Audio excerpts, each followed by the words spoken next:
कृष्णा कृष्णा हरे हरे हरे राम राम राम हरे श्री चैतन्य मनोभीष्टं स्थापितं येन भूतले स्वयं रूप कदा मयि देहं श्री गुरु श्री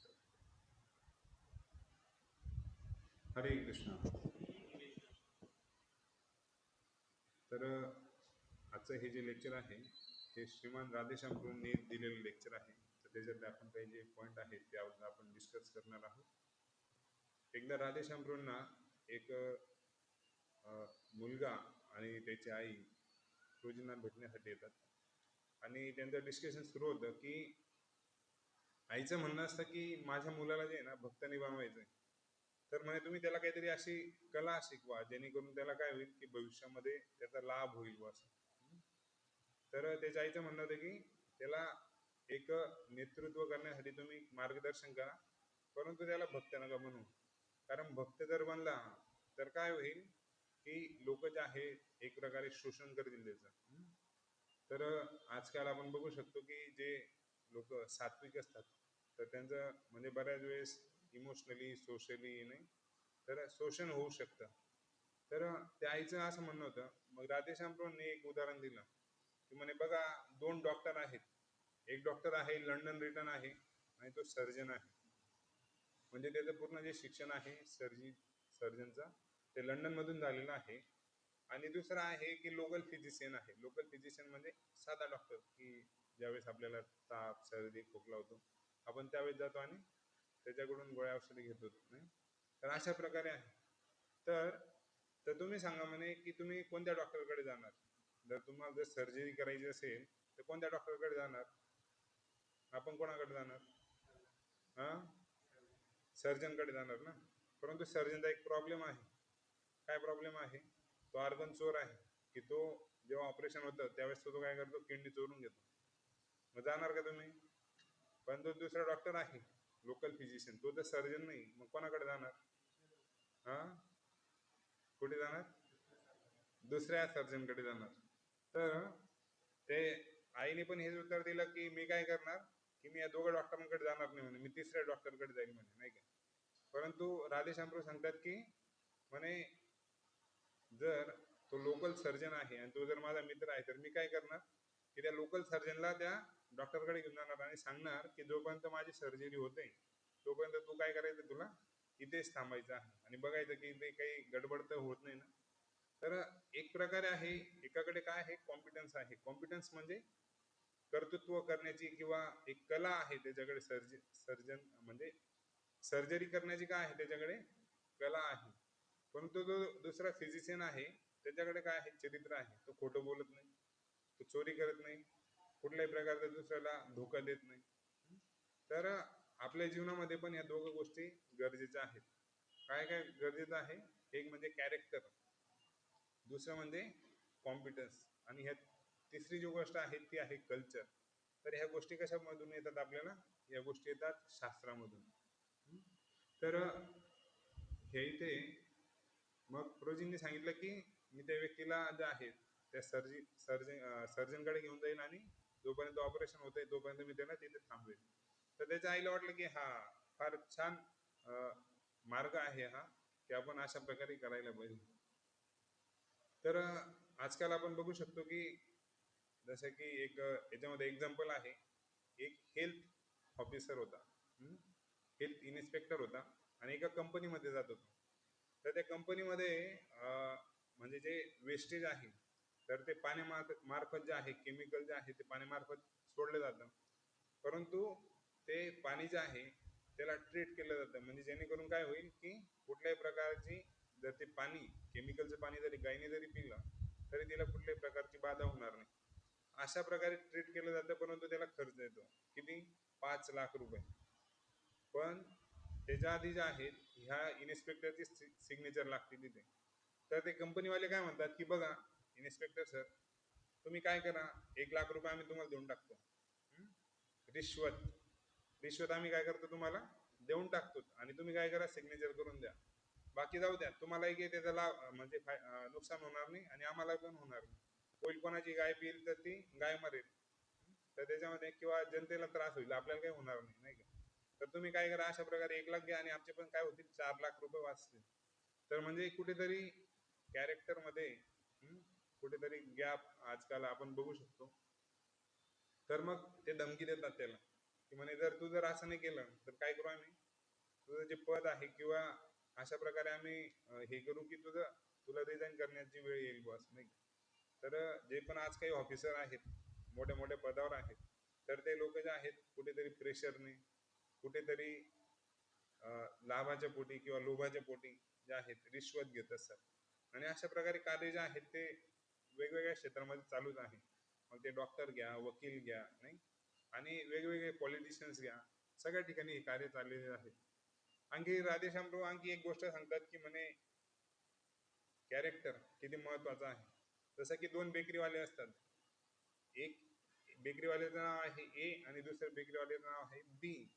तर जो ए बेकरीवाला आहे तो काय करतो की त्याचा धंदा वाढवण्यासाठी तो म्हणजे त्याच्याकडे अनेक कस्टमर असतात आणि तो काय करतो की भरपूर अशी जाहिरात वगैरे करतो आणि त्याच्यामुळे काय होतं, त्याचे जे ग्राहक जे आहे ते त्याच्याकडे येत असतात, परंतु तो क्वालिटीमध्ये कॉम्प्रोमाइज करून टाकतो. की ते म्हणजे जसं की आता पावसाचे दिवस सुरू झालेत आणि जे मैद्याचे बनलेले पदार्थ असतात ते जर जास्त दिवस राहिले त्याच्यावर काय होऊन जातं, एक प्रकारे फंगस यायला लागतं. तर तो काय करायचा की ते फंगस आलेलं पण जे प्रॉडक्ट आहे ते विकून टाकायचं आणि त्याचा जो नफा आहे एका महिन्याला 5 लाख रुपये व्हायला लागला. परंतु काय करतोय तो एक प्रकारे कॅरेक्टरवर, तर तो अशा प्रकारे त्याचं जे नेतृत्व आहे तो करतोय. दुसरा जो बी बेकरीवाला आहे त्याचं म्हणजे ठराविकच ग्राहक आहेत आणि तो काय करतोय की त्याचे जे ग्राहक आहेत त्यांना चांगल्या प्रकारची सुविधा पुरवतोय, परंतु ग्राहक जे आहे ते लिमिटेड आहे. परंतु त्याला समजतं की ज्यावेळेस फंगस आलेलं जे प्रॉडक्ट आहे तो काय करतो, त्याला गाईलाही टाकत नाही. तो त्याला माहिती आहे जर गाईला जर काही झालं तर म्हणजे पाप लागेल. आणि तो भक्त असतो, त्याला सगळं समजतं की कर्माची शृंखला किती खतरनाक असते. त्याच्यामुळे तो काय करतो की जे काही देणार ते चांगल्या क्वालिटीचं देणार ग्राहकांना, म्हणून तो अशा प्रकारे त्याचा भाव असतो आणि त्याच्यामुळे त्याच्याकडे ग्राहक कमी असतात. 1 लाख रुपये महिन्याचा त्याचा इन्कम असतो. परंतु कालांतराने होतं असं की ज्याच्याकडे 5 लाख रुपये आहेत तर काही लोकांना फूड पॉइझनिंग होते ते फंगसचं खाल्ल्यामुळे, आणि फंगसचं खाल्ल्यामुळे ते जे लोक आहेत ते कंप्लेंट करतात पोलीसकडे आणि पोलीसकडे कंप्लेंट केल्यानंतर मग त्याची सगळी तपासणी होते आणि तपासणी झाल्यानंतर त्याची जी शॉप आहे ती बंद होते. आता किती रुपये इन्कम चालू त्याचा, 0. नाही, जो 5 लाख होता तो काय झाला आता, 0 झाला. परंतु जो प्रामाणिक होता, जो भक्त होता, ज्याला सगळं काही क्वालिटी कॉम्प्रोमाइज न करता तो ग्राहकांना जे आहे त्या सगळ्या गोष्टी प्रोव्हाइड करत होता. तर जे लोक आता कंप्लेंट करत होते त्यांनी बघितलं की याच्याकडे चांगली सुविधा आहे, चांगला माल त्याच्याकडे मिळतो, त्याच्यामुळे काय झालं, ते जे 5 लाखाचे जे ग्राहक होते ते सगळे याच्याकडे आले आणि काय झालं, याची कंपनीची काय झाली, ग्रोथ झाली, त्याची बेकरी जी आहे ती वाढली. तर अशा प्रकारे बरेच लोक जे आहेत ते म्हणजे भगवंतांची जी सत्ता आहे किंवा भगवंतांना नाकारण्याचा प्रयत्न करतात. जसं की त्यांना असं वाटतं की आणखी एक पुढे एक उदाहरण आहे, एक स्टुडंट आणि एक म्हणजे काही स्टुडंट असतात आणि एक मॅडम असतात त्यांच्या, ते सांगतात की आम्ही तुम्हाला 2-2 आंबे देतो आणि तुम्ही काय करा, हे आंबे खा, पण अशा ठिकाणी खा की तुम्हाला कोणीच बघायला नको पाहिजे, नाही. तर त्याच्यातला जो बरेचसे जे स्टुडंट असतात ते काय करतात, कोणी घरामध्ये जातं, खाऊन येतं आणि त्यांना वाटतं की घरामध्ये आपल्याला कोणीच बघितलेलं नाही. काही लोक जे आहेत दरवाजाच्या पाठीमागे जातात, खाऊन येतात, हात धुवून येतात, नाही का, त्यांना वाटलं कोणीच बघितलेलं नाही. परंतु एक स्टुडंट जो आहे तो म्हणतो की अरे म्हणे तसं बघितलं तर सूर्य आहे, चंद्र आहे, एवढ्या दिशा आहेत, नाही, एवढं सगळं कालचक्र चालू आहे. त्याला वाटतं की मी जर असं कधी होऊ शकत नाही की आपल्याला कोणी बघत नाही बस. तर तो काय करतो, तो ते आंबे खातच नाही आणि ते काय करतो, ते मॅडमांना देऊन टाकतो. तो म्हणतो की म्हणे मला माफ करा की असं तुम्ही जे म्हणताय की हे आंबे अशा ठिकाणी खायला पाहिजे की जिथे आपल्याला कोणी बघत नाही, परंतु मी बघू शकतोय की भगवंतांची जी ही सृष्टी आहे त्याच्यामध्ये अशी कुठली गोष्ट नाही की ते भगवंतांपासून लपलेली बस.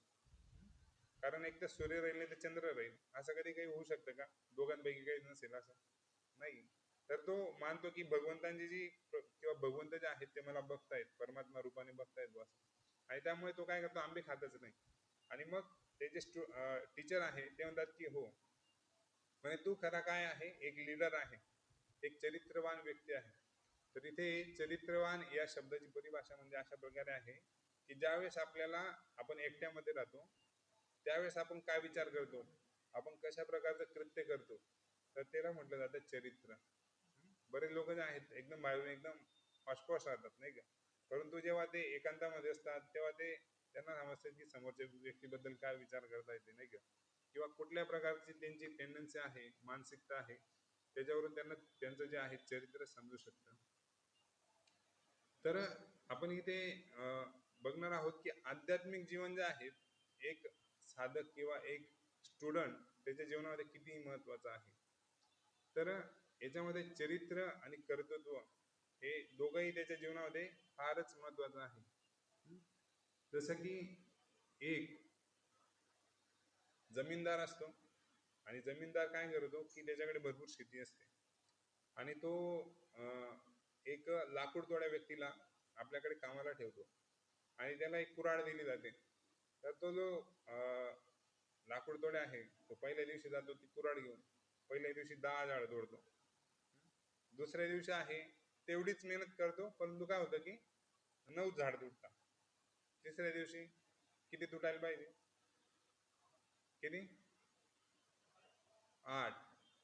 चौथ्या दिवशी असं का, हा, झाडं कमी नाही होते, झाडं तर भरपूर आहेत आणि त्याच्यासाठीच तर त्या व्यक्तीला ठेवलेलं आहे ना लाकूड तोडायला. परंतु काय होतंय की तेवढीच मेहनत करतोय परंतु काय होतंय झाडांची तोडण्याची जी संख्या आहे ती कमी होते.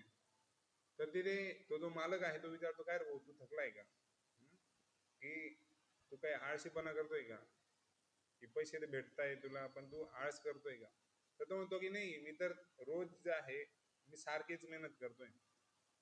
परंतु मग तो मालक जो आहे त्याला बोलवतो आणि सांगतो की ते सांगतात की म्हणे बघ तुझी जी कुऱ्हाड आहे ना तिची जी घाव आहे, तिची जी धार आहे ती काय झालेली आहे, हा, कमी झालेली आहे किंवा ती धार बसलेली आहे. आता काय करावं लागेल तुला, धार द्यावा लागेल. ज्या प्रकारे एखादी पेन्सिलची जेव्हा आपण काय करू तिला कायमस्वरूपी जर आपल्याला चांगल्या प्रकारे वापरायचं असेल तर आपण काय करू तिला शार्प करत असतो. तर त्याच प्रकारे या कुऱ्हाडीला पण काय करावं लागेल, शार्प करावं लागेल म्हणून. तर आध्यात्मिक जीवन कशा प्रकारे आहे हे शार्पिंग प्रमाणे आहे. तर आपण हे इथे बघू शकतो की आजकाल लोक जे आहेत म्हणजे धुळ्यामध्ये नाही, धुळ्यामध्ये पण असे असू शकतात की कमीत कमी 10 ते 12 तास जॉब करतात, किंवा मुंबई पुण्यामध्ये गेलं तर कमीत कमी लोक जे आहेत 3-3 शिफ्ट करतात, जे कंपनीमध्ये असतात ते 16 तास 18 तास 12 तास अशा प्रकारची शिफ्ट चालते. तर आजकालचं जीवन जे आहे एवढं व्यस्त जीवन आहे आणि दुसरं म्हणजे काय आहे व्यस्त जीवनामध्ये लोकांचं डोकं शांत नाही. त्याच्यामध्ये मानसिकता जी आहे मनस्थिती लोकांची बदललेली आहे. लोकांकडे धन पण असेल, पूर्ण शिक्षण पण असेल आणि पद पण असेल तरी लोक काय करतात सुसाईड करतात किंवा डिप्रेशन याचे शिकार होत आहेत. तर हे अशा प्रकारे आहे जेव्हा एखादा व्यक्ती आपल्या जीवनामध्ये आध्यात्मिक जीवन जगण्यासाठी प्रयत्न करतो तर ते आहे एका प्रकारे शार्पिंगचं कार्य करतं. तर इथे तर ही शार्पिंग कशा प्रकारे आहे, आता आपण जर म्हटलं आध्यात्मिक जीवन शार्पिंग कशा प्रकारे आहे, तर आध्यात्मिक जीवनाची सुरुवात होते ही भगवंतांच्या नामजपापासून. काय आहे भगवंतांचं नामजप, हरे कृष्णा कृष्णा कृष्णा हरे हरे, हरे राम राम राम हरे हरे. तर जो व्यक्ती किंवा जो स्टुडंट आहे तो जर अर्ली मॉर्निंग मध्ये उठून जर भगवंतांच्या नावाचा जप करत असेल तर त्याचा जो फोकस आहे तो वाढतो. नंतर जो त्याचा अभ्यास करण्याचा जो ड्युरेशन आहे ते पण वाढू शकतं आणि चांगल्या प्रकारे जे आहेत एक नेतृत्व जो आहे आपल्या जीवनामध्ये करू शकतो. तर आणखी एक स्टोरी आहे एक शिकारीची. तर हा जो शिकारी आहे तर हा फार म्हणजे अशा प्रकारे शिकारी होता. हा काय करायचा, प्राण्यांना मारायचं पण अपूर्ण सोडून द्यायचं. आणि त्याच्यामुळे होतं असं की एक वेळेस नारद मुनी तिथे येतात आणि नारद मुनी विचारतात की तू असं का करतो. तो म्हणतो की मला याच्यापासून आनंद मिळतो आणि याच्यामुळे माझा परिवार चालतो म्हणजे नाही. तर अशा प्रकारचं जे आहे त्यांच्यामध्ये चर्चा होते आणि नारद मुनी सांगतात की बघ हे एक प्रकारचं कृत्य आहे आणि या कृत्याचं तुला जे आहे याचं फळ पण तुला भोगावं लागेल, म्हणून तू कुठल्याही प्रकारची पशूंची हत्या नाही करायला पाहिजे. म्हणून आपण पण जे आहे नॉनव्हेज नाही खायला पाहिजे. कारण आपण ज्यावेळेस त्याला खातो तर पुढच्या जन्मामध्ये पण ते आपल्याला खाणार आहे, याचं आपण लक्षात घ्यायला पाहिजे. तर नारद मुनी सांगतात की म्हणे बघ तो जे आहेत या प्राण्यांवर दया करायला पाहिजे आणि यांना हिंसा नाही करायला पाहिजे यांची. तर मग नारद मुनींचा तो ऐकतो आणि मग होता असं की कालांतराने जेव्हा तो भगवंतांच्या नावाचा जप करायला लागतो तर त्याचं जे आहे हृदय परिवर्तन होतं आणि मग तिथे नारद मुनी आणि पर्वत मुनी तर दोघंही येतात आणि कालांतराने बघतात की जो आपला जो शिष्य होता तर त्याला राम राम या नावाचा दिलेला आहे मंत्र, परंतु तो काही म्हणत नाही राम, कारण आधी पण भरपूर लोकांना मारलेलं, म्हणून तो काय म्हणतो मरा मरा मरा मरा मरा मरा, मग ते कुठे कुठेतरी राम म्हणायला लागतो तो. आणि अशा प्रकारे काय होतं त्याचं हृदय परिवर्तन होतं. तर पर्वतमुनी आणि नारद मुनी जेव्हा येतात तर बघतात की एक शिष्य होता या जंगलामध्ये की आपण त्याला मंत्र दिला होता राम नावाचा, पण चला आता त्याच्या भेटीला जाऊया आपण, तर काय परिवर्तन झालेलं आहे. तर जेव्हा जातात तर त्यावेळेस तो जो शिकारी आहे त्याने आतापर्यंत एवढी हत्या केलेली होती, परंतु तो जेव्हा चालतो तर तो मुंगीला पण मारत नाही. तर जी जीवदया जी आहे तर त्याच्या जीवनामध्ये परिवर्तन होतं, हृदय परिवर्तन होतं. आणि त्याच्यामुळे काय होतं की त्याच्या जीवनामध्ये परिवर्तन झाल्यामुळे तो एका मुंगीची सुद्धा हत्या करण्याची इच्छा करत नाही. तर हे हृदय परिवर्तन कशा प्रकारे असू शकतं आपल्या जीवनामध्ये, की जर आपण जर एखादा स्वार्थ व्यक्ती असेल तर त्याची जी भावना आहे स्वार्थी, त्याचं काय होऊन जातं परिवर्तन होतं आणि तो काय होतो निस्वार्थ होतो. तर एखादा व्यक्ती क्रूर असेल तर तो काय होतो दयावान होऊन जातो. एखादा व्यक्ती जर लोभी असेल तर तो काय होऊन जातो तृप्त होऊन जातो, त्याला कुठल्याही प्रकारची आशा अपेक्षा नसतात. एखादा व्यक्ती जर ईर्ष्याळू असेल तर तो काय होतो ईर्ष्याळूचं रूपांतर जे आहे तो म्हणजे दुसऱ्याला माफ करण्याची क्षमा ठेवतो त्याच्यामध्ये, म्हणजे दुसऱ्याला क्षमा करण्याची शक्ती त्याच्यामध्ये येऊन जाते. तर अशा प्रकारे त्याचं जे आहे परिवर्तन होऊ शकतं. तर हे केवळ कशामुळे शक्य आहे, हे फक्त आध्यात्मिक जीवनामध्ये प्रगती केल्यामुळे शक्य आहे. आणि हेच जे एक्झाम्पल आहे हे आहे शिकारीचं एक्झाम्पल. तर याच्यामध्ये जसं की शास्त्रामध्ये चाणक्य पंडित, किती लोकांनी नाव ऐकलेलं चाणक्य पंडित यांचं, भरपूर जणांना माहिती आहे, ठीक आहे. आणि जर तुम्ही इस्कॉन मंदिरामध्ये जर कंटिन्यू आला असाल तर सनातन गोस्वामी पण नाव ऐकलेलं असेल तुम्ही, ठीक आहे. तर चाणक्य पंडित सांगतात की लोकांचं जे म्हणजे जनता जे आहे, जेवढे साधारण लोक आहेत त्यांना बदलवणं एकदम अशक्य गोष्ट आहे. कारण बदलवणं म्हणजे त्यांच्या ज्या सवयी आहेत, त्यांच्या ज्या हॅबिट्स आहेत त्याच्यामध्ये आपण परिवर्तन करू शकत नाही. कारण समोरच्याला सांगितलं की तुम्ही चहा सोडा, तुम्ही नॉनव्हेज सोडा, पण त्या व्यक्तीवर डिपेंड आहे ना. तर मग आपण कशा प्रकारे परिवर्तन करू शकतो. आणि जे सनातन गोस्वामी आहेत ते म्हणतात की एकदम सोपं आहे, लवकर हृदय परिवर्तन होऊ शकतं. लवकर परिवर्तन जे आहे त्या व्यक्तीमध्ये म्हणजे जो बदल आहे तो निश्चित शक्य आहे. पण कधी शक्य आहे तर चाणक्य पंडित सांगतात की जर एक आपण दृष्टिकोन घेतला भौतिक दृष्ट्या तर त्याच्यामध्ये कुठल्याही प्रकारचा बदल होणार नाही. परंतु सनातन गोस्वामी सांगतात जर आध्यात्मिक जीवन जर जगत राहिला, तो प्रयत्न जरी करत राहिला तर त्याच्या जीवनामध्ये काय होईल, एक दिवस आहे की तो परिवर्तन 100% होईल. म्हणून ते एक श्लोक कोट करतात. कोण श्लोक कोट करतात? सनातन गोस्वामी. ते म्हणतात की तथा कांचन तमयाति कास्यम रस विद्या नतः तत ही दीक्षा विद्यानते द्विजात्वा जायते नृतम. तर याच्यामध्ये या श्लोकाचा अर्थ अशा प्रकारे सांगतात ते की जसं की एक लोखंड आहे तर त्या लोखंडाला एक प्रकारचं एक रसायन आहे, तर त्या रसायनाला म्हटलं जातं अल्केमी. तर अल्केमी रसायनामध्ये जर लोखंड जर बुडवलं तर ते सोन्यामध्ये त्याचं परिवर्तन होऊन जातं. तर हे अल्केमी एक प्रकारचं रसायन आहे, केमिकल आहे. जर आपण लोखंडाला जर बुडवलं तर लोखंडाची जी किंमत आहे त्याची किंमत म्हणजे सोन्याबरोबर होऊन जाते. तर ते सांगतात की जर प्रत्येक जो जीव आहे जर त्याने हरिनाम रूपी जे रस आहे किंवा जे हरिनामाचा जो सागर आहे त्याच्यामध्ये जर त्यांनी जर स्वतःला जर बुडवलं तर काय होऊन जाईल, त्याच्या जीवनामध्ये निश्चितच परिवर्तन जे आहे ते 100% होऊ शकतं. त्याच्यामध्ये श्रीमद भागवतम मध्ये ध्रुव महाराजांची कथा माहिती आहे, सगळ्यांना माहिती आहे ना. ध्रुव महाराज कोण आहे? एक प्रकारचा एक लोक आहे, ध्रुव लोक. जर तुम्ही आजीबाबांकडून जर ऐकलं असेल तर ध्रुव लोक एक आहे. तर हे ध्रुव लोक जे आहेत भगवंतांचे एक भक्त आहेत ध्रुव महाराज, त्यांना हे ध्रुव लोक प्राप्त झालेलं आहे. तर ध्रुव महाराजांचं वर्णन श्रीमद भागवतम मध्ये वर्णन आहे की त्यांचे जे वडील आहे उत्तानपाद, आणि उत्तानपाद यांचे जे वडील आहे ते आहे स्वयंभू म्हणून, आणि स्वयंभू म्हणून यांचे जे वडील आहे कोण आहेत, ब्रह्माजी. ठीक आहे. तर उत्तानपाद यांच्या दोन पत्नी असतात, एक असते सुरुची आणि दुसरी असते सुनीती. तर नावामध्ये भरपूर फरक आहे. सुरुची म्हणजे दिसायला सुंदर, परंतु ती जी आहे दृष्ट असते. दृष्ट म्हणजे की तार्किक बुद्धी करणार, किंवा एक प्रकारे खडूस म्हणू शकतो आपण तिला. तर ह्या इथे असं वर्णन आहे तिचं. आणि जी दुसरी आहे सुनीती, ती दिसायला तर एवढी सुंदर नसते, परंतु तिचे विचार जे आहेत ते भक्तासारखे असतात, म्हणजे ते ऑलरेडी एक भक्तच असते. तर ती कायमस्वरूपी जे आहे आपल्या जीवनामध्ये संपदा म्हणजे चांगल्या गोष्टी असतील, किंवा विपदा म्हणजे विपरीत जरी असेल, तर ती काय करते, कायमस्वरूपी भगवंतांना आपल्या जीवनामध्ये बघण्याचा प्रयत्न करत असते. तर एकदा होतं की जी सुरुची आहे, आता ही सुरुची जी आहे तिचा जो पुत्र आहे त्याचं नाव आहे उत्तम, आणि जे सुनीती आहे तिचा पुत्र आहे ध्रुव. तर एकदा होतं की उत्तानपाद, जसं राजा जो आहे, तर राजाच्या मांडीवर जे आहे उत्तम बसलेले असतात, आणि ध्रुव महाराज जे आहेत ते विचार करतात की आपण पण जे आहेत आपल्या वडिलांच्या मांडीवर जाऊन बसायला पाहिजे.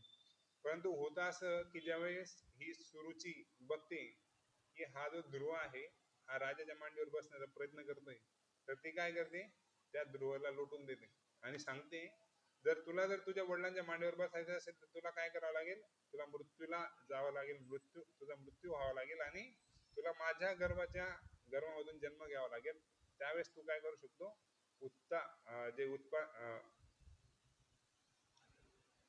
जे उत्तानपाद जे राजा आहेत त्यांच्या तू मांडीवर जाऊन बसू शकतो. तर त्याच्यासाठी तुला ही एक अट आहे की माझ्या गर्भातून तुला जन्म घ्यावा लागेल. तर हा जो, कारण ध्रुव महाराज जे आहे ते क्षत्रिय आहे. राजा काय असतो, क्षत्रिय असतो, आणि त्याचा जर कोणी अपमान केला तर त्याला ते सहन होत नाही. म्हणून ध्रुव महाराज जे आहेत एक बदलेची भावना असते. बदलेची भावना म्हणजे की चला आता काहीतरी करून दाखवतो, की हे जे वडिलांपेक्षा जे राज्य आहे, किंवा माझे जे बाबा आहेत त्यांच्या बाबांपेक्षा सगळ्यात जास्त राज्य जे आहे माझ्याकडे असायला पाहिजे. तर मग ते त्यांची जी आई आहे, काय नाव आहे त्यांच्या आईचं, सुनीतीकडे जातात आणि ते सांगतात की म्हणे आई मला सांग की मला काय करावं लागेल, अशा प्रकारे अपमान माझा झालेला आहे. तर ती सुनीती सांगते की बघ म्हणे, आपल्याला अशा कार्यामध्ये लागायचं नाही जेणेकरून काय होईल, दुसऱ्याच्या जीवनामध्ये आपण ताणखेच करू नाही.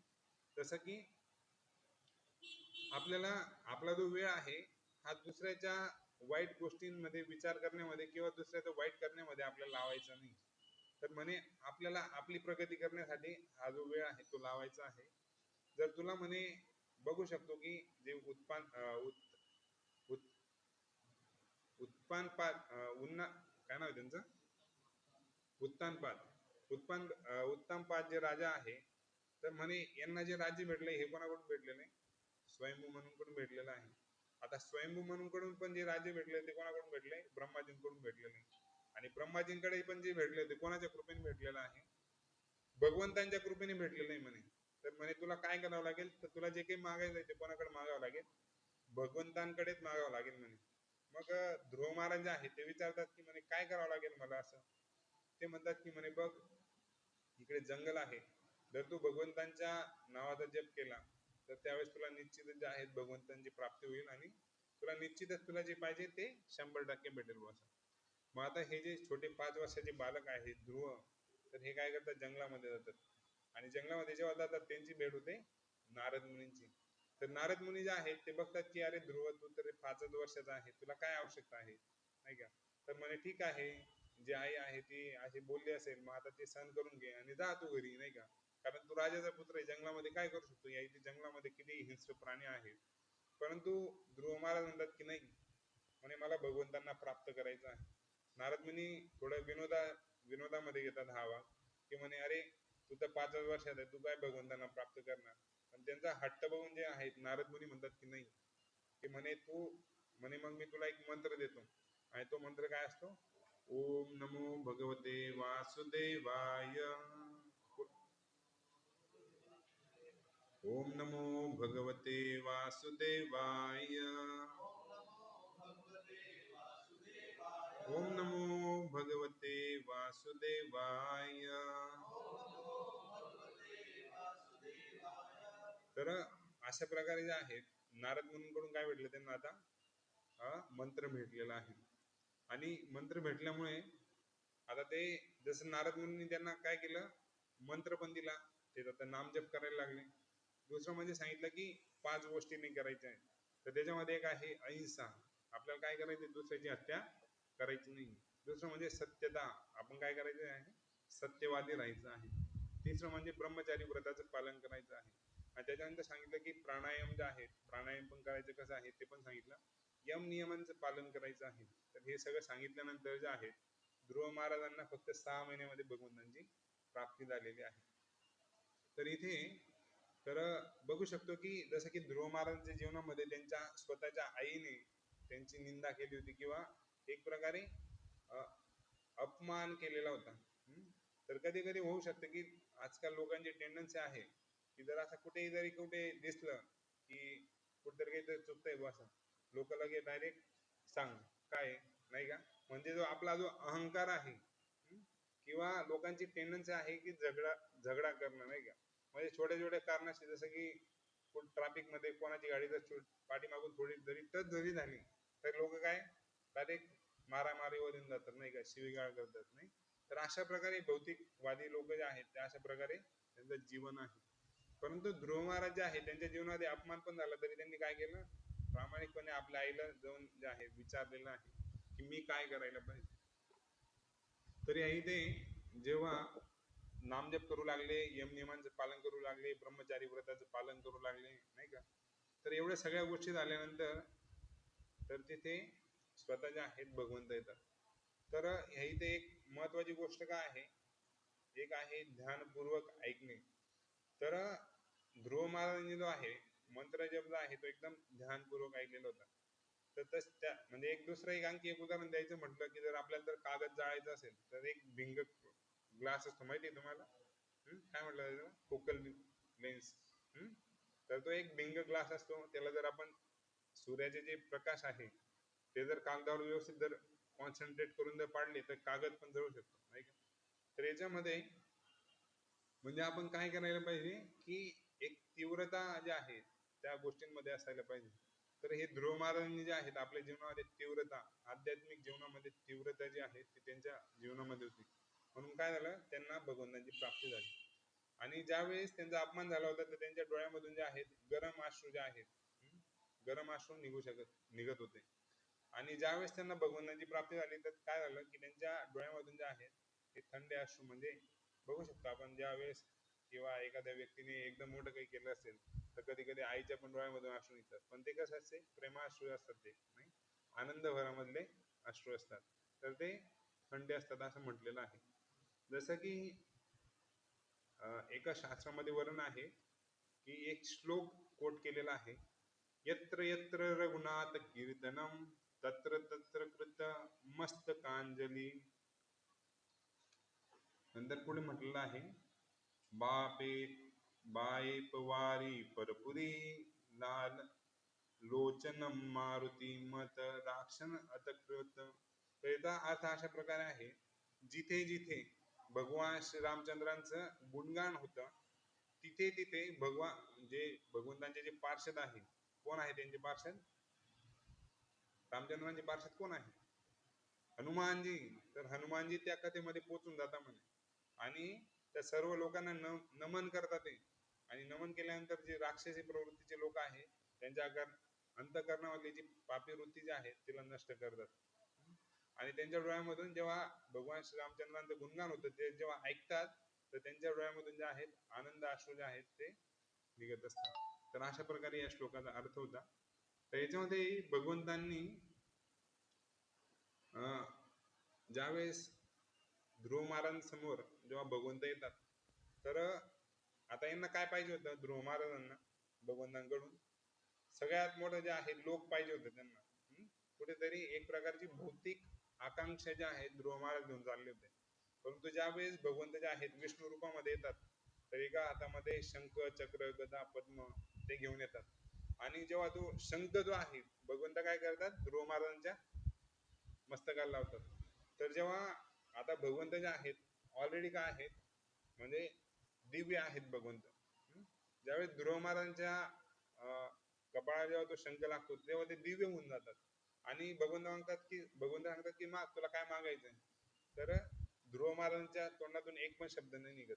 त्यांना वाटतं की आता काय मागावं. तर ते म्हणतात की भगवंता म्हणे तुम्ही एवढे दिव्यमान आहात तर म्हणे मी तुमच्याकडे काचेचे तुकडे मागत होतो म्हणे नाही का. तर म्हणे काय करा तुम्ही तर आता कालांतराने जे आहेत मला तुम्ही दर्शन दिलेलं आहे आणि तुम्ही आता काय करा तुम्ही तुमच्या तामात निघून जाल. तर म्हणे मला काहीच नको म्हणे. तर मग भगवंत जाणतात की यांची इच्छा होती की यांना एक राज्य पाहिजे बस. तर भगवंत जे आहेत त्यांना राज्य पण देतात आणि सांगतात की म्हणे तुम्हाला हे राज्य घ्या. पण ध्रुव महाराज म्हणतात की म्हणे एक काम करा म्हणे जर तुम्हाला खरंच काही द्यायचं असेल तर काय करा तुमच्या भक्तांचा संघ द्या. जेणेकरून काय होईल की त्या भक्तांच्या संघामध्ये भगवंतांचं गुणगान म्हणजे तुमचं गुणगान होईल आणि माझी जी चेतना आहे जरी मी राज्याच्या मी जरी राजा जरी झालेला असेल तरी मी काय होईल मला भक्तांच्या संघामध्ये तुमचं स्मरण हे कायमस्वरूपी होत राहील. त्याच्यामुळे काय कराल मला तुम्ही भक्तांचा संघ द्या. वेगवेगळ्या प्रार्थना ज्या आहेत वेगवेगळ्या श्लोका ज्या आहेत श्रीमद भागवतम मध्ये वर्णन आहे की ते वेगवेगळे श्लोका जे आहेत ते म्हणत असतात. आणि मग जेव्हा हे सगळे श्लोक म्हणतात तर आता हे कुठे चाललंय जंगलामध्ये चाललाय हा सगळा पास्ट टाइम. आणि जेव्हा सुनीतीला आणि सुरुचीला दोघांना समजतं की भगवंतांचं दर्शन जे आहे ते ध्रुव महाराजांना प्राप्त झालेलं आहे तर ते गावामधून जंगलामध्ये सगळी पालखी घेऊन जातात. आणि मग त्याच्यामध्ये तिथे गेल्यानंतर जे आहेत आता याच्यामध्ये सुनीती आणि सुरुची मध्ये संघर्ष झाला असता त्यांनी भांडण केलं असतं की म्हणजे काय तुझ्यामुळे माझा मुलगा जो आहे जंगलामध्ये गेला. परंतु नाही जी सुनीती होती तर ती म्हणते की चल तू पण चल म्हणे आमच्या सोबत नाही का पालखीमध्ये पैसा तू पण चल. तर तिथे असं सांगितलेलं आहे की जे भगवंताचे भक्त जे असतात ते क्षमाशील असतात नाही का. तर ते जरी तिने एक प्रकारे अपमान केलेला तरी काय केलं तिने क्षमा केलेली आहे. आणि त्याच्यामुळे जे आहेत ते सगळेजण जातात आणि मग ध्रुव महाराजांना म्हणतात की चला आता आपण जे आहेत तुम्हाला जे राज्य प्राप्त झालंय तिकडे जाऊया म्हणून. तर तिथे जे आहेत ध्रुव महाराजांसाठी एक विमान येतं. आता त्यांना कुठे जायचंय वैकुंठामध्ये किंवा जे ध्रुव लोक आहे तिथे ते जाणार आहेत आणि तिथे ते राज्य करणार आहेत. परंतु ते इच्छा करतात की म्हणे जी माझी आई आहे तर ते जे वैकुंठ म्हणजे जे काही विष्णुदूत आहेत त्यांना म्हणतात की अरे माझी तर आई आहे म्हणे. म्हणे तिने म्हणजे माझ्याशी थोडं चुकीचं जरी वागलेलं आहे पण माझी इच्छा आहे की तिने पण वैकुंठामध्ये यायला पाहिजे. तर ते जे विष्णुदूत आहेत ते म्हणतात की बघा जरा तुम्ही पुढे बघा म्हणे की म्हणे तुमच्या विमानाच्या पुढे जे आहेत वैकुंठ विमानामध्ये एक स्त्री बसलेली म्हणे आणि ती कोण आहे ती म्हणे ती आहे सुरुची. तर तिथे प्रभुपाद कोट करतात जर एखादा व्यक्ती जर भगवंताचा भक्त झाला ज्याने जर आपल्या जीवनामध्ये हरिकृष्ण महामंत्राचा जप करायला लागला 4 नियमांचं पालन करायला लागला भगवद्गीता भागवतम वाचायला लागला तर काय होऊन जातं की त्याच्या ज्या पिढ्या म्हणजे त्या अनेक जे पूर्वजांच्या ज्या पिढ्या आहेत त्यांचा पण उद्धार जो आहे तो व्यक्ती करू शकतो. तर हे प्रभुपाद तिथे कोट करतात. तर सगळ्यात महत्वाची गोष्ट आहे की व्यक्ती जर आपल्या जीवनामध्ये जर भक्ती करायला लागला तर त्याच्या जीवनामध्ये काय काय परिवर्तन होतं. एक म्हणजे की चरित्रवान बनतो. तर त्याने जर धर्मपरायण जर झाला तर तो पहिला काय गुण आहे त्याच्यामध्ये चरित्रवान होतो. दुसरा आहे की आपलं जरी जीवन आता आपण सगळेजण आहोत जे स्टुडंट आहोत. घरच्यांची इच्छा असते की मुलाने MBBS करायला पाहिजे कोणी म्हणतं की इंजिनियर व्हायला पाहिजे कोणी म्हणेल की आणखी काहीतरी वकील व्हायला पाहिजे नाही. परंतु एवढ्या ताणतणाव याच्यामध्ये प्रेशर असल्यामुळे अभ्यासाचा आणि याच्यामधून पण आपल्याला जर शांत डोक्यात ठेवायचं असेल तर काय करावं लागेल भगवंतांच्या नावाचा जप करावा लागेल. हरे कृष्णा कृष्णा कृष्णा हरे हरे हरे राम राम राम हरे. ज्यावेळेस आपण हरे कृष्ण महामंत्राचा जप करणार तर काय होईल आपलं डोकं पण शांत होईल मन पण शांत होईल आणि आपण एक चांगल्या प्रकारे जे आहेत निर्णय घेऊ शकतो. तिसरं आहे की परिवर्तन हृदय परिवर्तन जे आहे आपल्या जीवनामध्ये हे होईल आणि कधी होऊ शकतं फक्त भक्तांच्या संघामध्ये. म्हणून आपला जो कार्यक्रम आहे आपण साप्ताहिक प्रोग्राम घेतो याचं एकमेव कारण म्हणजे काय आहे की मुलांनी या कार्यक्रमामध्ये यायला पाहिजे. कारण जसं की आपण जे आहे शनिवारी कधी कधी येतो कधी कधी येत नाही. मग हा कार्यक्रम फक्त युथ मुलांसाठी का ठेवलेला आहे की त्यांना एक मार्गदर्शन आहे कीर्तन जे आहे ते करण्यासाठी एक चांगली संधी भेटेल त्याच्यामुळे आपण हा कार्यक्रमाची आयोजन करत असतो. तर संघ संघ जसं की काल किती जण आलेले होते? काल कार्यक्रमाला किती जण होते? 2, 3, 4 जण होते नाही का? तर नरसिंहदयावरून एक फार सुंदर कहाणी सांगितलेली. ती कहाणी आज आपण पुन्हा चर्चा करू, जेणेकरून बाकीचे जे जण नवीन आलेले आहेत त्यांना पण समजेल की संघ कशा प्रकारे असायला पाहिजे आपला. तर आपण ज्या संघामध्ये जाणार त्या प्रकारचा काय होईल आपला रंग होत राहील नाही का. तर जसं की काल कहाणी होती की एक वानर, त्याला म्हटलं जातं बंदर. तर तो बंदर जो आहे एक जांभळाच्या झाडावर राहत होता. आता जांभूळ किती गोड असतात नाही का. तर तो एक छोटा माकड होतं हे. तर हे काय करायचं, जांभळाच्या झाडावर राहायचं आणि जे पिकलेले जे जांभळ आहे तेच खायचं आणि त्याचं जीवन जे आहे तिथे व्यतीत होत होतं. परंतु त्या जांभळाच्या झाडाखाली जे आहे ते एक मोठा तलाव होता आणि त्या तलावामध्ये काय असायचं, एक मगरमच्छ म्हणजे मगर असायचं. तर एक वेळेस होतं की मगर विचार करतं की म्हणे आपण काय करायला पाहिजे, या माकडाशी मैत्री करायला पाहिजे. कारण म्हणे या इथे जर आपण त्याची मैत्री केली तर माकडाला पण वाटतं अरे काय माझं हे जीवन आहे, म्हणे माझे जे आई वडील आहेत ते मला कुठे जाऊ देत नाही, फिरू देत नाही नाही का. तर म्हणे आता ते कुठेतरी बाहेर गेलेले आहेत, मग एक चांगला चान्स आहे म्हणे या मगरीशी मैत्री करू. आणि मैत्री केल्यानंतर काय होईल की म्हणे आपण जरा हे झाड सोडून जरा आपण एक अनुभव घेऊ चांगल्या प्रकारचा नाही का. तर मग होतं असं की ते मगर जे आहे ते मगर म्हणतात चल म्हणे तुला आता म्हणे एक चांगला अनोखा सफर करून आणतो तुला. तर सफर म्हणजे काय म्हणे, तू काय करायचं माझ्या पाठीवर बैस म्हणे, बघ म्हणे मी तर म्हणे मुक्त आहे म्हणे, जे निळ्या कलरचं जे आकाश आहे ते मी कायमस्वरूपी बघत असतो, हे जे पाणी आहे या इथला राजा आहे म्हणे मी नाही का, की मी सगळ्या प्रकारचा अनुभव जो आहे तो घेत असतो. आणि मग म्हणे चल तुला एक चांगला सफर करून देतो. तर ते माकड विचार करतं की चल आपण आता जायला पाहिजे बस. आणि होतं असं की काय झालं तुला? तर होतं असं की माकड जे आहे त्या मगरमच्छच्या पाठीवर बसतं. आणि आता मगरमच्छ काय करतो की त्याला बरोबर मध्यभागी तलावामध्ये घेऊन जातो. आता ज्या वेळेस मगरमच्छ मध्ये घेऊन गेल्यानंतर, तलावामध्ये घेऊन गेल्यानंतर हा जो माकड आहे हा घाबरतो आणि तो विचार करतो की अरे सगळीकडे पाणी आहे, हा मगरमच्छ जर पाण्यामध्ये बुडला तर काय होईल, आपलं जीवन नष्ट होऊन जाईल. तर त्यामुळे तो असा विचार करतो आणि मग म्हणतो की म्हणे, मग मगरमच्छ म्हणतो की म्हणे बघ म्हणे माझी जी पत्नी आहे ना म्हणे, एवढे दिवस मी तुला वेळ दिला तर तिला असं वाटतं की म्हणे मी कोणाशी तरी दुसऱ्या मगरीशी राहतोय बुवा असं. तर म्हणे मी तिला वचन दिलेलं आहे म्हणे की जो माकड आहे त्याची मी भेट जी आहे तुझ्याशी घालून देईल बुवा असं. कारण मग तिची इच्छा काय आहे म्हणे की म्हणे तिला म्हणे तुझं जे हृदय आहे किंवा जी काळीज आहे म्हणे, तू एवढे गोड जांभळं खाऊन जे आहे तुझं काळीज पण काय झालेलं आहे, गोड झालेलं आहे म्हणे.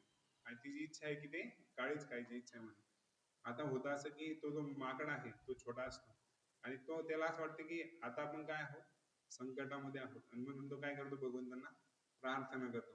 प्रार्थना करतो तर भगवंत जे आहे त्याला बुद्धी प्रदान करतात. आणि मग तो माकड काय म्हणतो की अरे यार म्हणे आपण एवढे चांगले मित्र आहोत म्हणे, जर तुला जर म्हणे आधीच सांगायचं होतं म्हणे, जर तुला जर माझं काळीजच पाहिजे तुझ्यासाठी, काळीज काय मोठी गोष्ट म्हणे, असे देऊन टाकले असते.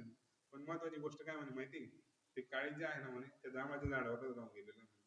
मग तो मगर म्हणतो असं आहे का म्हणे, चल म्हणे मग मी तुला तिकडे सोडून देतो म्हणे, ते काळीज घेऊन म्हणे आपण. मग तो मगरमच्छ म्हणतो की म्हणे, आता तो मगरमच्छ घेऊन जातो, ते वानराला समजून जातो की आपण आता कुठेतरी संकटामध्ये जाऊन संकटामधून आपण आता बाहेर पडतोय. जसं तो झाडावर चढून जातो तो मगरमच्छ खाली वाटच पाहतोय की हा माकड येईल आणि ते काळीज घेऊन येईल बस. तर अशा प्रकारे जे आहेत काही लोक जे आहेत ते मगरमच्छ प्रमाणे असतात, की वाईट जे लोक आहेत जे आपला चुकीचा वापर करून आपल्याला जे आहेत वेगळ्या मार्गाला लावू शकतात. तर भगवंत पण जे आहेत तर इथे श्रीमद भगवद्गीतेमध्ये 16व्या अध्यायामध्ये स्पेशली दैवी आणि आसुरी जे लोक आहेत यांचं वर्णन करतात भगवंत. त्या श्लोकामध्ये भरपूर असे श्लोक आहेत ज्याच्यामध्ये काय काय गुण अभक्ताचे आहेत किंवा जे आसुरी लोक आहेत त्यांची काय टेंडन्सी असते आणि जे भक्त आहेत त्यांचे काय गुण असतात. जसं की अभक्त जो असतो किंवा जो नास्तिक असतो तो तर म्हणजे पहिला म्हणजे भगवंतांना मानत नाही. दुसरं म्हणजे की तो भगवंतांना बोगलावून खात नाही.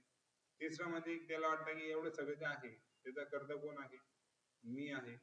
जे काही चाललंय ते कोणामुळे चाललंय, माझ्यामुळे चाललंय. नाही का. परंतु जे भक्त असतात ते विपरीत असतात. त्यांना वाटतं जे काही होतंय ते कोणामुळे मिळतंय मला, भगवंतांमुळे मिळतंय.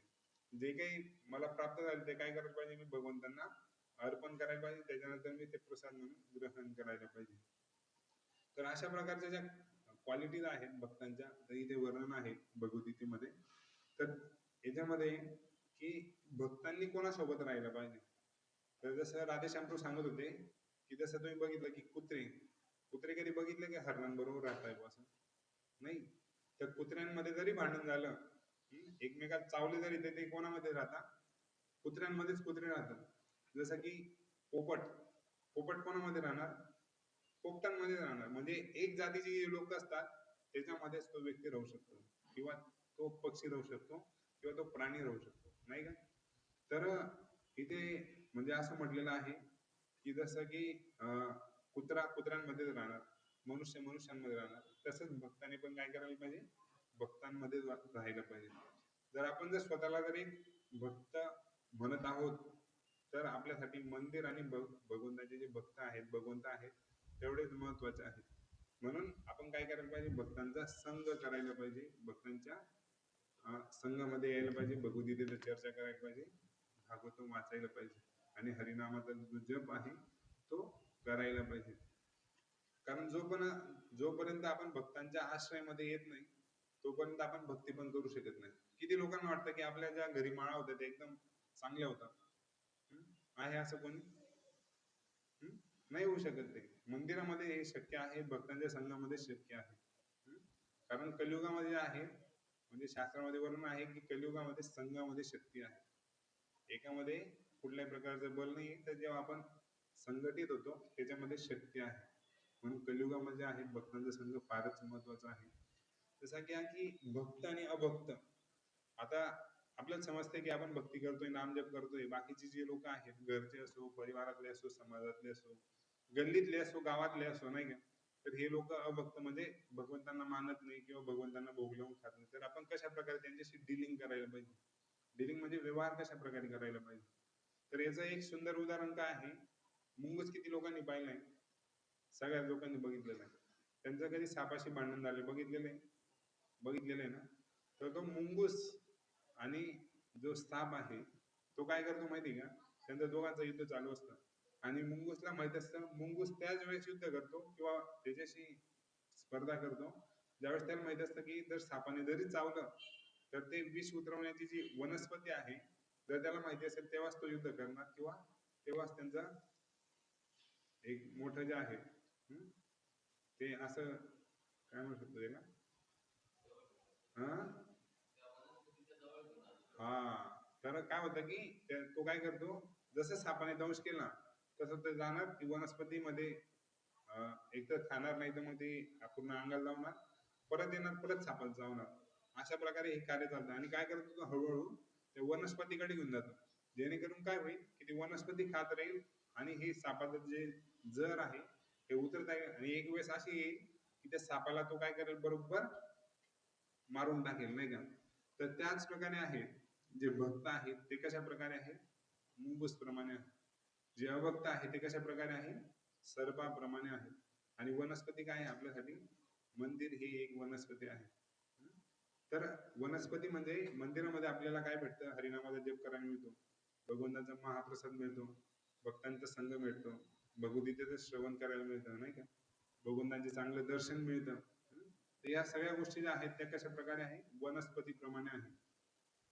तर त्याच्यामुळे काय होऊ शकतं की आपल्या जीवनामध्ये ज्या आहेत, ज्या आपल्याला ज्या चुकीच्या गोष्टी ज्या आहेत लागलेल्या, होऊ शकतं की त्याला थोडा वेळ लागेल. जसं की मुलांमध्ये हे फार सोशल मीडिया, जसं की आणखी डीप मध्ये गेलं तर त्याच्यामध्ये सोशल मीडियामध्ये पॉर्नोग्राफी, नाही, आणखी त्याच्यामध्ये गेलं तर व्हॉट्सअप, सोशल मीडियामध्ये भरपूर आहे, इंस्टाग्राम असो, की रील्स बघण्यामध्ये भरपूर वेळ चालला जातो. तर ह्या सगळ्या ज्या सवयी आहेत, तर त्यांच्यापासून जर आपल्याला जर सुटायचं असेल तर सगळ्यात महत्वाची गोष्ट आहे भक्तांच्या संघामध्ये यावं लागेल. आणि जेव्हा आपण संघामध्ये येणार तर त्यावेळेस आपण या सगळ्या चुकीच्या गोष्टींमधून, ज्या चुकीच्या परिस्थितीमधून जे आहे आपण बाहेर निघू शकतो. नाहीतर मग आपल्याला कालांतराने ह्या ज्या गोष्टी आहेत, स्ट्रेस, डिप्रेशन, ताण तणाव, नाही का, आणि आपला जो स्वभाव आहे तर तो म्हणजे आपण विचलित होऊन जाणार. तर ह्या गोष्टी ज्या आहेत आपल्या जीवनामध्ये आपण बघू शकतो, की जसं की आता बघितलं आपण की आपण भक्त आहोत. आपल्या जीवनामध्ये आपल्याला कशा लोकांशी कसं डीलिंग करायचं ते पण बघितलं आपण. तर म्हटलेलं आहे की बिझनेसमॅन व्यक्ती जो असतो, जसं बघितलेलं असेल बिझनेसमॅन व्यक्ती, जसा व्यक्ती त्याच्यासोबत आहे ना त्या प्रकारची डीलिंग करणं. जसा एखादा व्यक्ती सिंधी आहे, फौजी आहे सिंधी, तर तुम्ही त्यांना विचारा की मराठी बोलायची. जसं की एखादा मराठी व्यक्ती आला आणि त्याला ती गोष्ट पाहिजे असेल तर ते मराठीमध्ये चालून जाते. एखादा व्यक्ती कुठे इंग्लिश बोलणार आला तर ते इंग्लिश मध्ये बोलायला लागून जाते. तर म्हणजे जो बिझनेसमॅन व्यक्ती असतो तो काय करतो की प्रेम जे आहे भक्तांसोबत करतो, आणि ते बिझनेस मेंटॅलिटी जी आहे, नाही बिझनेस म्हणजे जो ज्या प्रकारे बोलतोय त्याच प्रकारचं त्याच्याशी डिलिंग ठेवणार. म्हणजे हाय हॅलो कसे आहेत नाही का, एवढ्या प्रकारचा तो डिलिंग ठेवणार. भौतिक जगामध्ये किंवा भौतिक लोकांमध्ये किंवा जे अभक्त आहे त्यांच्याशी त्याचे प्रेमाचे संबंध नसतात, तर ते औपचारिक संबंध असतात. औपचारिक म्हणजे काय, की जसं आपला बॉस असेल, आपण बॉसला सांगू शकतो भगवद्गीता वाचा, जप करा, तो बॉस काय म्हणेल, अरे तू माझ्या इथे जॉब करतो का, तू काय मला ज्ञान द्यायला आलेला नाही का.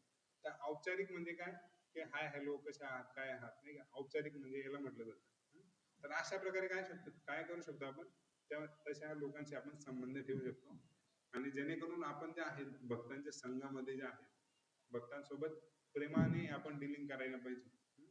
बऱ्याच वेळेस चुकीचं होतं की भक्तांसोबत आपण काय करतो औपचारिक म्हणजे, असं म्हटलं जातं की जास्त वेळ जर आपण भक्तांसोबत राहिलो तर की आपण सहजतेने घ्यायला लागतो. सहज म्हणजे हा काय चालतं होऊन जातं पाहून घेऊ नाही का. तर त्याला म्हटलेलं आहे की अतिपरिचयात अवज्ञा. म्हणजे आपल्याला समजत नाही की अरे हा व्यक्ती काय आहे, काय करतोय, याचा पर्पज काय आहे, आणि आपण काय करतो की त्या व्यक्तीला इझिली यायला लागतो. तर ह्या गोष्टी ज्या आहेत आपण बाहेर लोकांशी असं डिलिंग करायला पाहिजे, परंतु भक्तांशी एकदम म्हणजे केअरफुली आपण डिलिंग करायला पाहिजे. ते फार महत्वाचं आहे. तर या इथे जर एखाद्या व्यक्तीने भक्त असेल आणि त्याने जर अभक्तांचा जर संघ केला असेल तर काय होऊ शकतं. तर रामायणामध्ये उदाहरण आहे कैकेयी. कैकेयीने कोणाचा संघ केला होता, कोणाचा केला होता नीरज? मंथरा. मंथरा या शब्दाचा अर्थ आहे जिचं मन थाऱ्यावर नाही, ठीक आहे. तर अशा स्त्रीचा संघ केल्यामुळे काय झालं, कैकेयीच्या जीवनामध्ये एवढे सगळे प्रॉब्लेम आले आणि भगवान श्रीरामचंद्रांना काय झालं, वनवास झालेला आहे. दुसरं आहे की महाभारतामधलं एक उदाहरण आहे कर्ण. तर भगवंत कर्णाला समजवतात की बघ तू तर म्हणजे पांडवांकडूनच आहे, तू पांडवच आहे, परंतु काय करतो, दुर्योधनाची जी साथ आहे ती सोडून दे. परंतु कर्ण जो आहे भगवंतांचा ऐकत नाही. ऍक्च्युली त्याची जी पूर्ण म्हणजे पांडवांचं बघितलं तर 5 पांडवांमध्ये ज्या क्वालिटी आहेत त्या कर्णामध्ये पण होत्या. त्याच्यापेक्षा चांगली क्वालिटी त्यांच्यामध्ये होती, परंतु काय झालं की चुकीच्या संघामध्ये गेल्यामुळे काय झालं, दुर्योधनाची संघ त्याला भेटली आणि काय झालेलं की नायनाट झालेला आहे. तर अशा प्रकारे आपण बघू शकतो की संघ संघ फार महत्वाचा आहे. म्हणून आपण स्टुडंट असताना आपल्याला आपला संघ शोधता यायला पाहिजे की आपण कशा लोकांच्या संघामध्ये राहतो. एखादा व्यक्ती जो आहे जर तो खुनी मारामारी लोकांचे म्हणजे त्याचे मित्र असे असतील तर तो आपण विचार करू शकतो का की तो व्यक्ती जो आहे तो भगवंताचा भक्त होऊ शकेल. एखादा व्यक्ती क्राईम पेट्रोल नाही का, सीआयडी वगैरे हे सगळं बघत असेल आणि आपण विचार करू शकतो का तो नामजप करेल असं, शक्यच नाही. त्याची मेंटॅलिटी तशीच असेल नाही का. आणि जर एखादा व्यक्ती लालची असेल, लोभी असेल, तर तो काय कशा प्रकारे तो निस्वार्थ असू शकतो. तर हे आपण बघू शकतो की जर आपल्याला जर अशा प्रकारे जर भक्तांच्या संघामध्ये आलो तर जे काही चुकीच्या गोष्टी आहेत त्याच्यापासून आपण वाचू शकतो. आणि आपलं जे हृदय परिवर्तन आहे किंवा जे चांगल्या गोष्टी ज्या आहेत आपल्या जीवनामध्ये आपण आत्मसात करू शकतो, आणि त्याच्यामुळे आपल्या जीवनामध्ये परिवर्तन पण होतं. परिणामामुळे आपल्या जीवनामध्ये हृदय परिवर्तन होतं, आणि सत्संगाच्या प्रभावामुळे काय होतं की आपल्यामध्ये सद्गुण जे आहेत ते यायला लागतात. जसं की इथे किती मुलांना करताल वाजवता येतो, नीरज वाजवतात नाही, नंतर पाठीमागे प्रणव आहे तो पण वाजवतो. तर ते घरी शक्य राहिलं असतं का, नाही. ही एक प्रकारची कला आहे. रोज मृदंग वाजवता येतो, ते घरी राहिल्यानंतर शक्य नव्हतं. परंतु ज्यावेळेस मंदिरामध्ये तो बघतो, तिलक लावतो, कंठी घालतो नाही का, नामजप करतो, तर भगवंत काय करतात या संघामध्ये आल्यानंतर या सगळ्या गोष्टी देत राहतात. आता मी जे काही बोलतोय एक कशामुळे बोलतो माहिती आहे का? भक्तांच्या संघामध्ये राहिल्यामुळे. नाहीतर ते शक्य नाही. 1 तास, 1.5 तास बोलणं कधी शक्य का एका विषयावर? शक्यच नाही ते. तर हे होऊ शकतं फक्त सत्संगामुळे. हं? सत्संग. सत्संगाचा याचा अर्थ आहे की चांगल्या लोकांचा संग करणं. आणि दुसरा आहे कुसंग. कुसंग कोणी कोणी केला? मंथरेने केला. मंथरेने नाही, कैकेयीने केला मंथरेचा. नंतर कर्णाने केला दुर्योधनाचा. हं? परंतु अर्जुनाने केला, हा, त्याला काय म्हणू शकतो आपण? सत्संग. तर हे फार महत्वाचं आहे. तर फार फार धन्यवाद. कोणाला काही प्रश्न आहे का?